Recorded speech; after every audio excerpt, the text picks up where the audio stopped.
Hello. Thanks for once again allowing Lily Bear to take you beneath the crust, where I talk about what you're afraid to think about. I'm so glad you're back. The violent, nonviolent civil rights movement. I hear many folks talking about how the nonviolent Reverend Dr. Martin Luther King Jr. would be upset about the violence of the youth movement. They go on to say that Reverend Dr. Martin Luther King Jr. had a non-violent movement. Ready, aim, and fire. Ready. Well, we really can't know how the non-violent Dr. Reverend Martin Luther King Jr. would react to these violent youth, as you call them. You see, the non-violent Reverend Dr. Martin Luther King Jr. was violently killed during his nonviolent civil rights movement. None the fact that the nonviolent Dr. Reverend Martin Luther King Jr. was violently killed during his nonviolent civil rights movement. Knowing that, come on, let's go in search of sanity while trying to define what is the definition of violence and nonviolence. Aim. Dr. Martin Luther King Jr., Dr. Reverend Martin Luther King Jr., nonviolent civil rights movement started in 1954. Let's look at some of the events that happened during Dr. Reverend Martin Luther King Jr. nonviolent movement. And let's go in search of sanity to find out what's the definition of violence and nonviolence. Fire. May 7th, 1955, Humphrey County, Mississippi.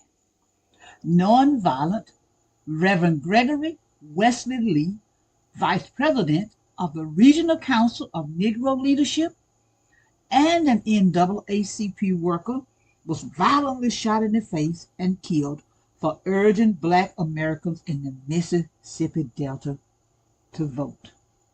The violent, unidentified assailant fired 3 shotgun blasts to nonviolent Reverend George Wesley Lee's face. This happened during the nonviolent Dr. Reverend Martin Luther King Jr.'s nonviolent civil rights movement. Are you going with me? Are you going with me in search of sanity to find a definition of violence and nonviolence? August 13th, 1955, Brookhaven, Mississippi.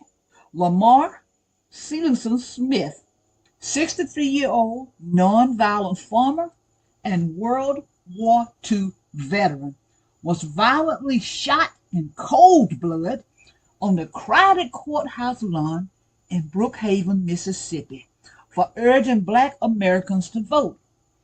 This happened during the nonviolent Dr. Reverend Martin Luther King Jr. nonviolent civil rights movement. Emmett Lewis Till, August 28, 1955, Money, Mississippi.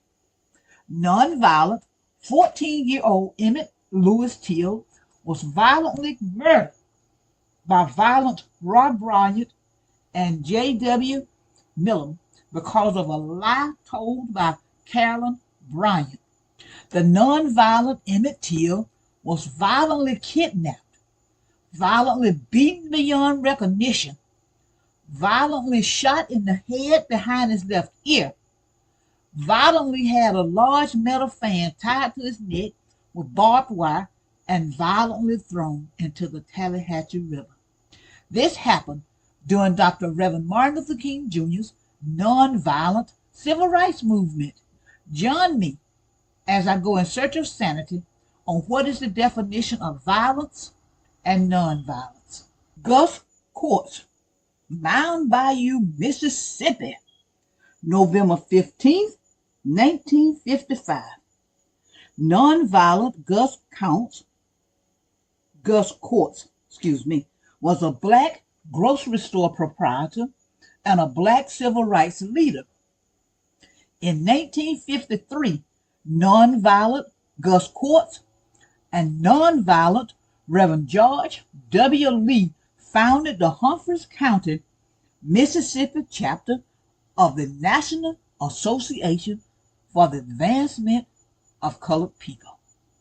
After nonviolent Reverend George Wesley Lee was shot and killed, nonviolent Gus Courts dared to lead 22 nonviolent black Mississippians to vote in a tiny Delta town, which was called Bloody Belzoni. With a name like that, you know what's coming, right? Weeks later, not far from where Reverend George Wesley Lee had been shot with shotgun blasts, night riders opened fire on nonviolent Gus Courts, who almost bled out. Nonviolent Gus Courts had to be rushed to a black hospital 80 miles away. He survived, and he and his wife fled Mississippi. 1955 was violently popping. Nonviolent Emmett Till, nonviolent Reverend George Wesley Lee, and nonviolent Mr. Lamar Singersley Smith were all violently murdered in 1955. Nonviolent Gus Courts was violently shot but didn't die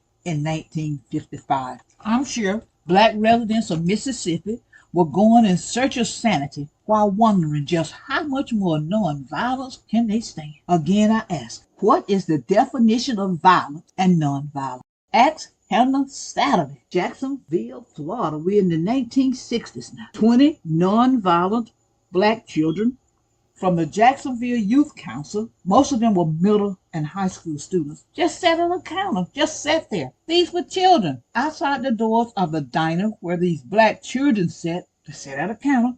An angry, violent mob of over 200 white males carrying baseball bats and the handles of axes were gathering. There, the nonviolent young black children, peaceful protest ended abruptly when a violent white mob of grown males attacked these children. The violence from the violent white males spread to the downtown streets of Jacksonville and soon included any nonviolent black person downtown. They weren't sitting at the counter. They didn't even know what was going on, but they were attacked. The police did nothing to protect the nonviolent black children. A group of black men called the Boomerangs came to protect the nonviolent black children. Then and only then did the violent police become involved. They joined the violent mob. Again, I ask, what is the definition of violence and nonviolence? In search of sanity, I go. September 25th, 1961. Nonviolent farmer Herbert Lee was shot and killed in Liberty, Mississippi by Violet E. H. Hurst, a member of the Mississippi State Legislature. Violet Hurst murdered Lee because of his participation in the voter registration campaign sweeping through southwest Mississippi. Am I insane for going in search of sanity? By asking, what is the definition of violence and nonviolence? Am I insane? June 9th, 1963, nonviolent Fannie Lou Hamer violently arrested, violently beaten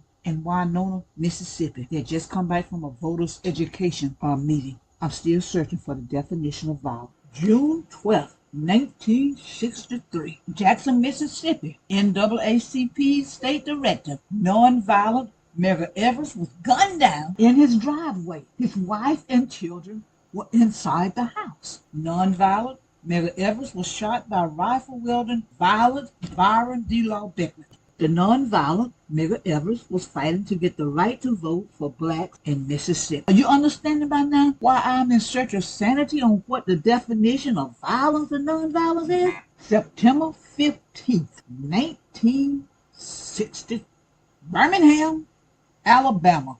16th Street Baptist Church in Birmingham, Alabama was bombed by the violent KKK. Nonviolent Denise McNair, 11. Nonviolent Addie Mae Collins, 14. Nonviolent Carol Robinson, 14. And nonviolent Cynthia Wesley, 14. 4 beautiful, innocent, nonviolent black girls were violently killed. More than 20 nonviolent church members were injured. 4 violent members of the Ku Klux Klan planted at least 15 sticks of dynamite attached to a timing device beneath the front steps of the church. Again, I ask, what is the definition of violence and nonviolence? Neshoba, Mississippi, 1964. Nonviolent, James Chaney. Nonviolent, Andrew Goodman. And nonviolent, Michael Schwanner, I think that's how you pronounce his name, no disrespect intended, were killed in what came to be known as Freedom Summer. They had come to Mississippi because the violent Ku Klux Klan had burned Mount Zion Church because the nonviolent minister had allowed it to be used as a meeting place for nonviolent civil rights activists. Again, I ask, what is the definition of violence and nonviolence? March 7th, 1965, Bloody Sunday, Selma, Alabama.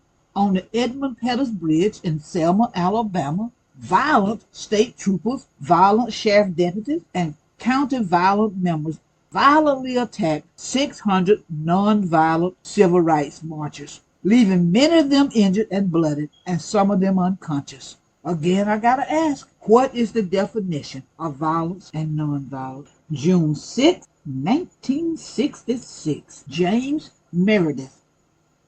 Nonviolent James Meredith, a veteran, was the first Black American student admitted to the segregated University of Mississippi.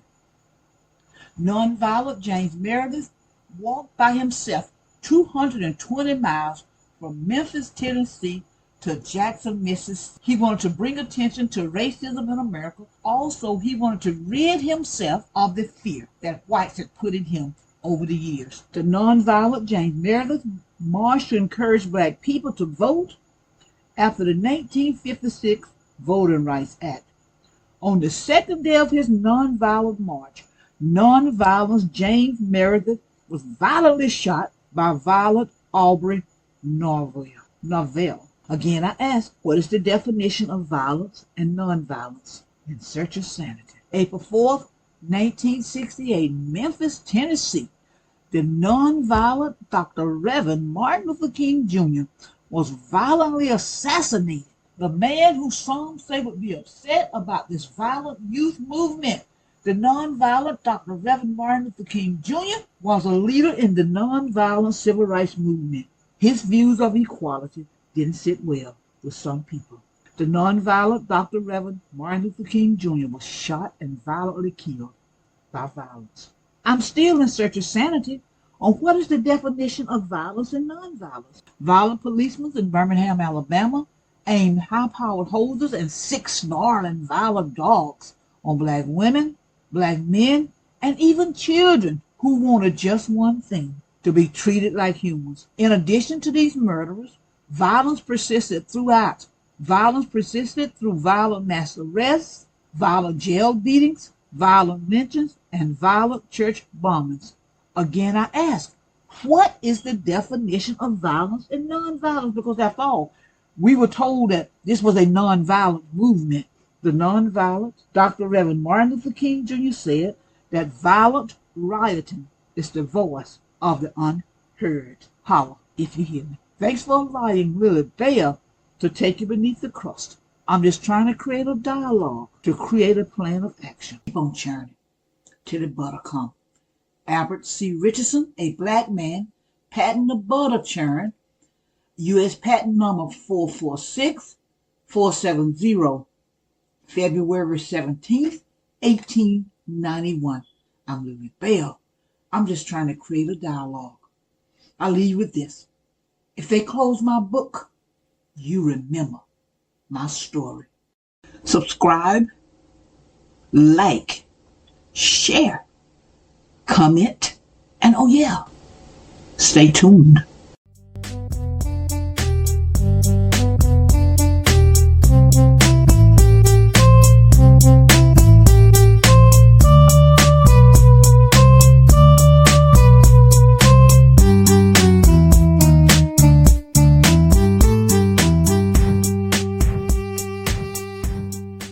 A Nat Turner Runner production. Lock and load. Lily Bell. Be encouraged.